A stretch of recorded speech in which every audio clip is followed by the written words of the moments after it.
Hello there, you lovely people, and welcome to an episode of the Bigfoot and Dogman show with Dan.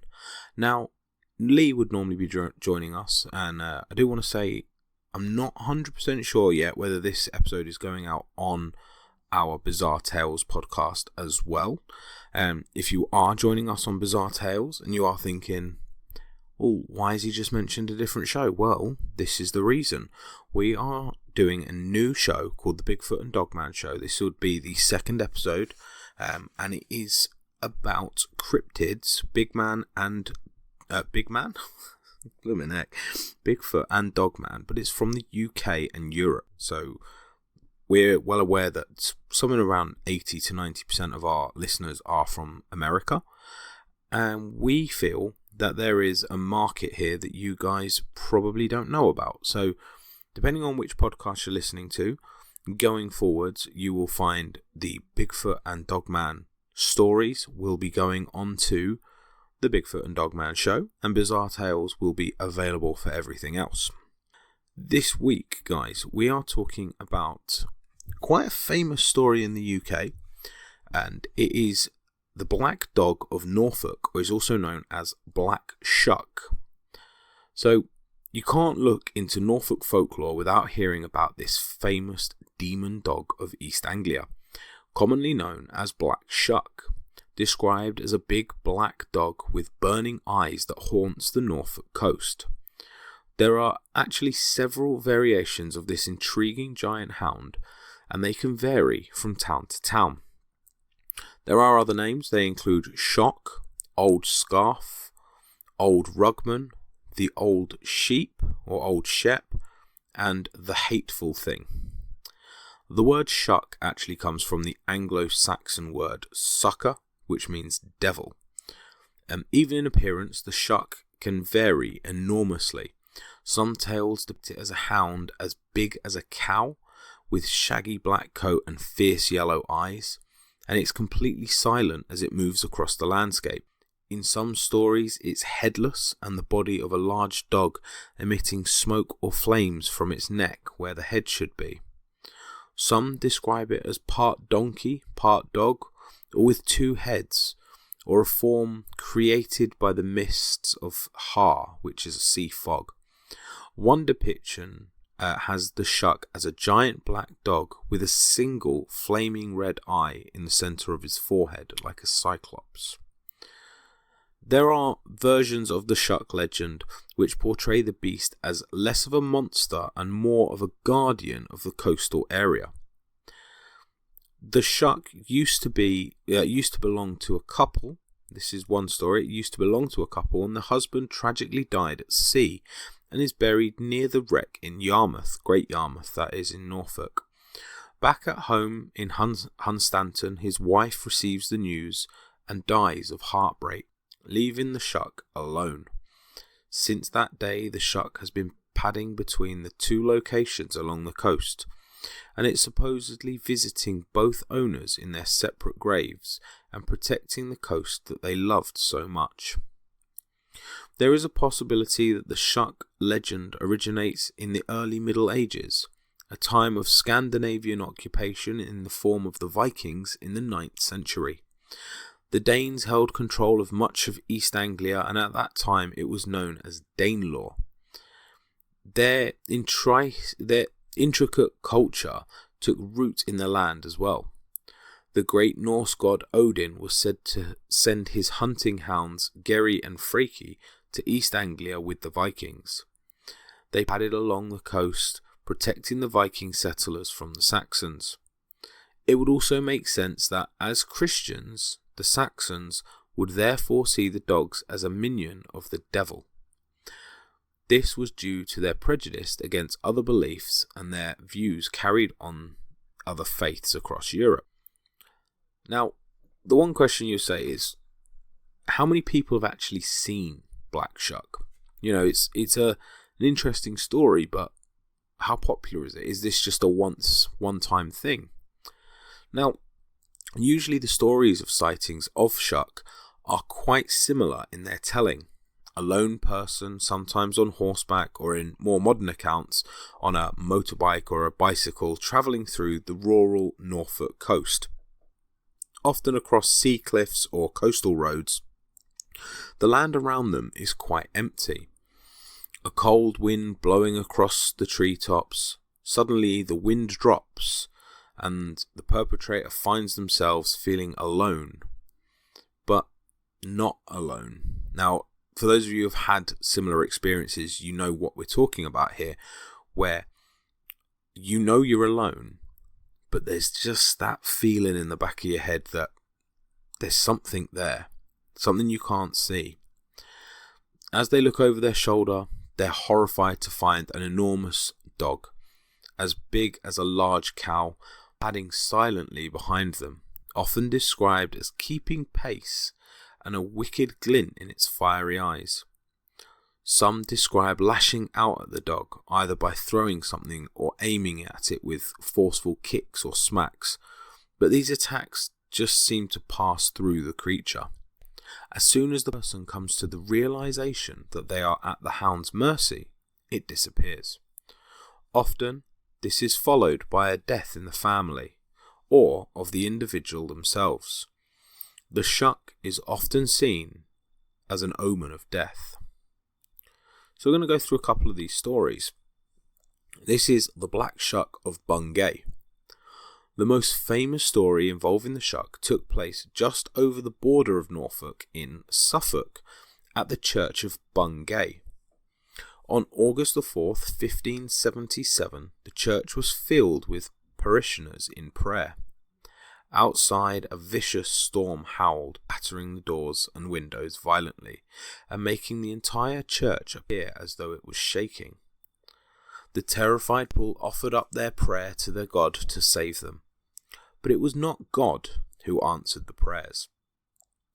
With an almighty bang, the church doors were thrown wide open, causing the roar of wind and rain to increase as it found its way inside. There, in the doorway, its black fur matted from the rain, eyes burning like red-hot coals in the night, stood the Black Shuck. With a chilling growl, it charged into the church, bounding between the terrified onlookers. It moved along the people with great speed, taking two of them around the head with its jaws and breaking their necks with ease. It bit another in the back, and he seemed to shrivel and turn black like leather thrown on a fire. Before anyone had time to react, the beast was gone as quickly as it appeared. It is reported that Shuck then made his own way to the church in Blytheburg, where a similar thing happened, the only evidence of its rampage being the large scorch marks in the door where it had burst through. These marks can still be seen on the church door today, nearly 500 years later. It is worth noting that on that date it is recorded that a great storm was indeed raging over the area, and at some point in the day a bolt of lightning struck the tower. 2 men in the belfry were actually killed immediately, and a third was badly burned.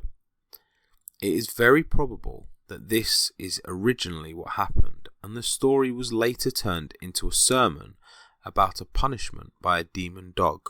A fire and brimstone preacher named Reverend Abraham Fleming produced a pamphlet of the so-called event, a strange and terrible wonder.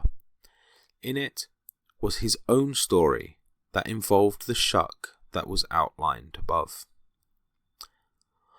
The Black Hound of Blickering Hall. This is another story. One of the most bizarre versions of the legend takes place around Blickering Hall in Norfolk. In the 17th century, the hall was owned by a knight and a politician, Sir Henry Hobart, the 4th Baronet. He had a reputation for being argumentative, rude, and problematic to his neighbours. We all have one of those. Often creating disputes around money or land with them.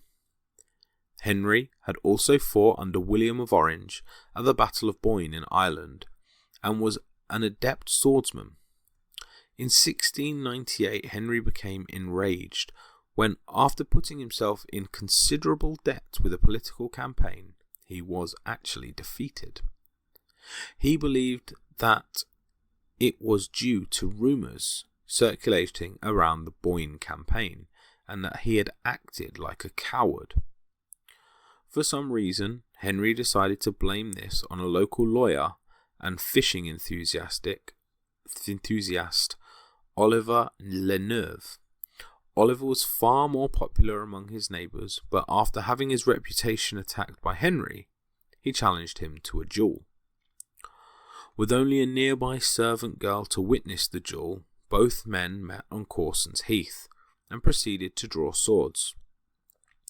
Henry was a superior swordsman and apparently wounded Oliver in the arm. The tables turned, however, when Henry's sword and the point of his sword got caught in his opponent's coat, giving Oliver room to thrust his sword into Henry's stomach, a wound that would then prove fatal. The history turns to folklore at the funeral of Henry Hobart. After dying of his wound in the hall itself, his family buried his body in the grounds. During the service, a dog came and sat at the feet of the sexton, whining loudly. Later that day, Henry's body was found torn from the ground and from his lead coffin and laid out on the grass. The family attempted to bury him again, this time in the woods nearby, but the common ground spat his body out again. His body was finally weighted with stones and lowered into the lake. A few days later, the gamekeeper caught a monstrous eel from the waters while fishing. Although it looked evil in appearance, he took it home to cook in his stew. Putting the eel into his cooking pot, the gamekeeper went about his business at home. As he pottered about, he heard a strange sound coming from the pot. Inside, the eel was thrashing around in the pot, in the boiling hot water, and suddenly an explosion of steam, and it disappeared. In its place, next to the upturned pot, stood a huge black dog with the eyes of Henry Hobart. It growled at him and took off through the thin wooden door in the hut. After the release of the hound, it seemed the estate became cursed. Henry's son caught smallpox. The gamekeeper, who had caught the eel himself, the estate cook, went completely insane. The milk from the estate dairy went sour, and the crops failed to bloom. At last, the family sent word to London for help from a famous wizard. He whistled across the park and the land 7 times. By the 7th whistle, the black dog came padding across the grass and fawned at his feet. It was then taken to the south-east tower and locked inside. This lifted the curse, and keeping the evil locked in the tower. The story doesn't end there, though. In the 1860s, William Kerr, the 8th Marquis of Lothian, owned the hall. One day his sister was sitting in the drawing room of the home, as she often did, and out of the blue she was startled by a large black dog dashing through the room and disappearing behind a tapestry. The next morning her brother, who knew nothing of the dog, came in and announced that that they had finally broken through the blocked up entrance to the southeast tower. It was finally open again after being sealed for 2 centuries. The same tower that Shuck was supposedly sealed away in all those years ago. Since then, the Shuck has been seen on a couple of occasions. During the Second World War, an airman walking from Alsham to his base in Alton looked across the moonlit grounds of Blickering Hall. He reported seeing a huge black dog observing him from a little distance away. Its mouth was open as if it was howling or roaring, but he couldn't hear any sound. The dog observed him for a few seconds, filling him with a sense of dread before vanishing into thin air. And in 2003, a visitor to the hall saw a huge black dog on the crossroads at Abel Heath in the grounds in a similar incident. So maybe the huge dog was released by Kerr back into the grounds and once more haunts Blickering Hall. It is worth noting that the real Henry Hobart is buried in the family vaults at Blickering, and the location of his fateful duel is immortalised with a stone plinth urn inside a small fenced area just off the Norwich Road in Corston.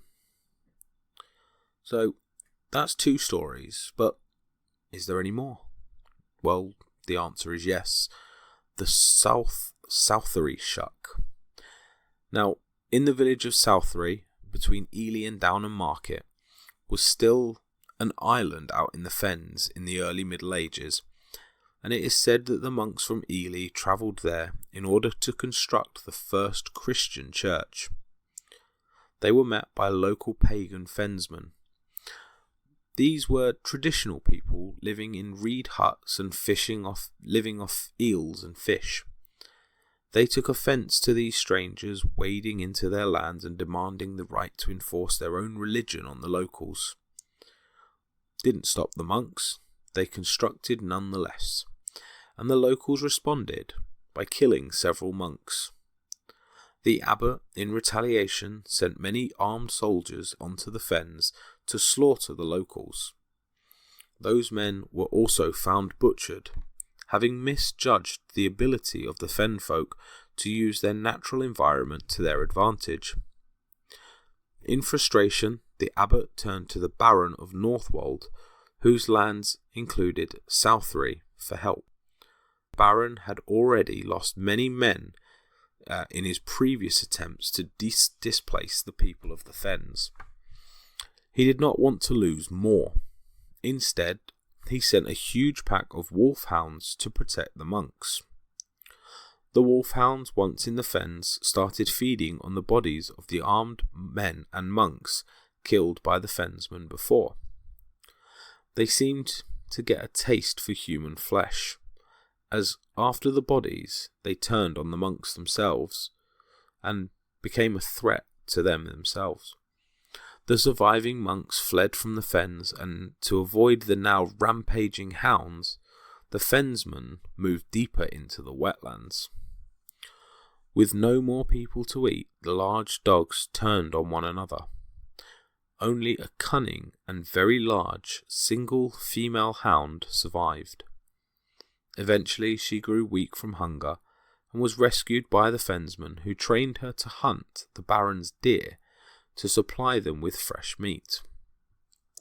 Eventually the monks returned to attempt to finish the church again. Although the dog was friendly with the local people, she would reportedly growl at the Christians that came near. One year the hound disappeared for a week, prompting concern from the fensmen. She soon returned, her paws cut and bleeding as if she'd walked for miles. It soon became apparent that she was pregnant. With no wild wolves around this part of England, the monks nearby suspected the wolf was pregnant with the devil's child. The young pup that was born indeed looked as though it was a cross between a hound and a wolf. It grew happily amongst the fen folk, and after the mother had passed, resumed the work of fetching fresh meat for the locals. As it grew, the puppy became as big as an ox. At last, the Christians managed to complete their church on the land, and the Bishop of North Elsham rode over to consecrate the building. Among his followers was a soldier who had been present when the wolf pack had started attacking the monks. He was determined to find and kill the creature once and for all. Entering the village that the hound called home alongside the other soldiers, the man attacked the large dog, but to his horror he was immediately overcome and his throat was torn out by his fellow quarry. In response, his fellow soldiers loosed a barrage of arrows at the hound, and several pierced its side. Howling in pain, the poor creature retreated into the reeds and the wetlands, never to be seen again. Since that date, it has been said that the angry howls of the hound can be heard at midnight on May the 29th each year. Anyone who hears them will supposedly be dead within the year. The original church that the monks built now lies in ruins, and a replacement was built in 1858. If you go and look at the cornerstones of the old charnel house, you may see what looks like large teeth marks. It is said that the wolfhound has been trying to bite its way through the wall for centuries, trying to get to the bones of the monks that rested inside.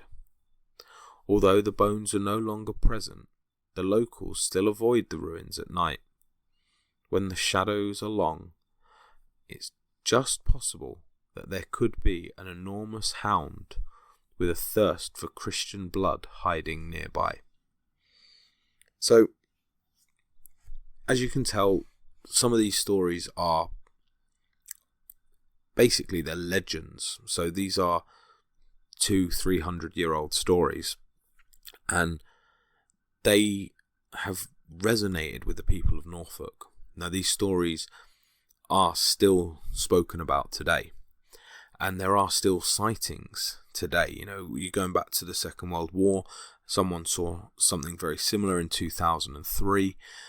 There are supposedly sightings quite regularly, but the major stories are hundreds of years old, and maybe that's, you know, it is just one of those myths and legends. However, there are modern day stories. So if you visit Norfolk, and especially Bungay today, you will find that the legend of the Shuck still runs strong amongst the locals. Bungay actually hosts a Black Shuck festival every year, and several references being found amongst street names and statues, plaques and street arts, buildings and local beers. So it's good to know that its ancient part is still live and strong in the culture today.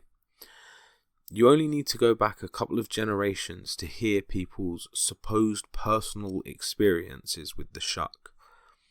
Many a local pub in the rural areas contain people who will gleefully recount how a neighbour or a relative had a run-in with the spectral animal. It seems that the legend of Black Shuck is here to stay, and the stories are forever evolving. Centuries of retelling has led to the legend taking on a fluid nature, varying in many ways. It has also become personal to some people, with, in some places, the legend differing from household to household. Like with most of these local folklores, there is still a strong theme. Don't go out alone at night, or don't go into a dangerous rural area. It's basically a case of respecting the world that's around you and respecting the landscape, because you don't know when you might be the next person walking along to hear the padding paws behind you and meet your inevitable impending doom. So there we go, the story of Black Shuck.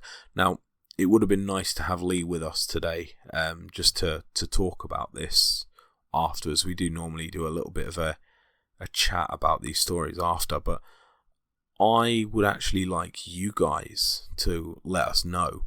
So firstly, let us know where you've heard this story. So for those of you who are on the Facebook group, obviously you are on the Bizarre Tales Facebook group. So if you've heard it on a different podcast, if you've heard this story on our Big Man and Dogfoot, I keep saying Big Man, Bigfoot and Dogman show, if you've heard it on that one, then obviously let us know that you've come across it. If you've stumbled across it from a separate account, if you've come across the Bigfoot and Dogman show but have never listened to Bizarre Tales, then join us on Facebook over there. let us know that you've found us, found our new show, and maybe you'll want to listen to some of our Bizarre Tales episodes as well. But we do normally do a little bit of a breakdown of these shows afterwards. Unfortunately, Lee is not with us tonight, so you have to deal with just me. I hope I've done this story justice, because it is quite interesting, and I actually lived in Norfolk for probably only about 12 months, and I distinctly remember seeing things about this. There were pubs called the Black Dog. I vaguely remember seeing things about this, but never really put two and two together. So, yeah, this is the first I've really researched into it, and it makes a lot of sense now. Some of the things that I remember seeing when I lived in Norfolk. But yeah, let us know what you think. Let us know if you think any of these stories are potentially true. I think, personally, there's a high potential this is a story to keep kids away from the fens. For those of you who know the Norfolk fens, they are quite dangerous, especially if you don't know your way around. I think it's possibly a warning to stay away from certain places at night. But when you talk about sort of like the marks on the church door still being there nearly 500 years later, it does throw in a little bit of the question of, is there a little bit of truth to these stories? So, I don't know. I'm not sure with this one. It's I am, for those of you who know the show, I am the more skeptical one between me and Lee, but I do think there is something to this story. I think there's more to it than what we know. And again, when when they say things like, if you hear it or you see it, then you've got that impending doom hanging over your head that either you're going to die or someone in your family is going to die. It's like an omen of death.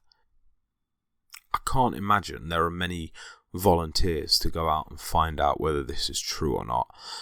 I certainly know I'm not volunteering for it. I do say this every time though, guys. Get involved. Drop us a message. We're on Facebook. We're on Bizarre Tales on Facebook. You can email us at supernaturalpod@gmail.com. Lee normally puts the links in for this, so keep an eye out for them, and we will see you on the other side.